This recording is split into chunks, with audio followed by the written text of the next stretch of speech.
আপনি কি কখনো এমন কাউকে নিয়ে কথা বলেছেন যিনি তখন সেখানে উপস্থিত ছিলেন না? এই ধরনের কথোপকথনকেই ইসলামে বলা হয় গীবত।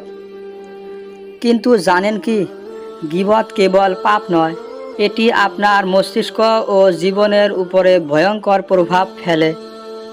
কুরআনে বলা হয়েছে, তোমাদের কেউ কি চায় তার মৃত ভাইয়ের মাংস খেতে? সূরা হুজুরাত 12।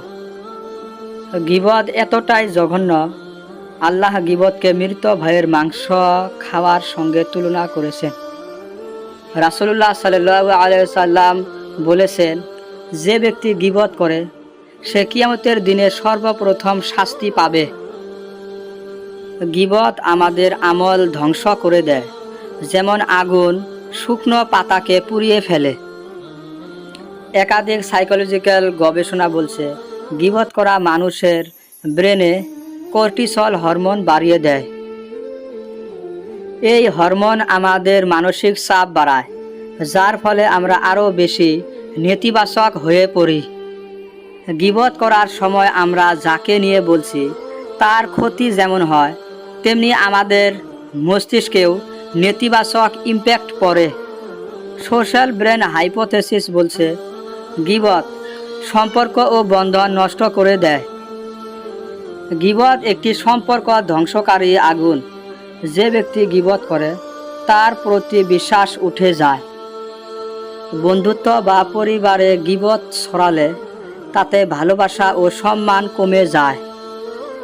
একটি গবেষণায় দেখা গেছে, যে কর্মক্ষেত্রে গীবত বেশি হয় সেখানে কর্মীদের মানসিক চাপ ও কর্মদক্ষতা কমে যায়।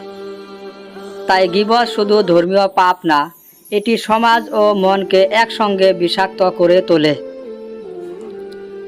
গীবত থেকে বাঁচতে চাইলে প্রথমে নিজেকে প্রশ্ন করুন, এই কথাগুলো কি সামনাসামনি বলতাম?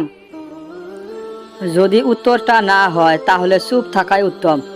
রাসূলুল্লাহ সাল্লাল্লাহু আলাইহি সাল্লাম বলেছেন, যে ব্যক্তি আল্লাহ ও পরকালের প্রতি বিশ্বাস রাখে সে যেন কল্যাণকর কথা বলে, না হয় চুপ থাকে।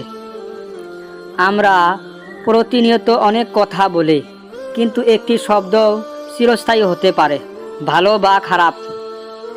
গীবত এমন এক অভ্যাস যা আমাদের দুনিয়া ও আখিরাতে ক্ষতিগ্রস্ত করে। তাই আজ থেকেই প্রতিজ্ঞা করি, গীবত নয়, গুণের কথা বলবো।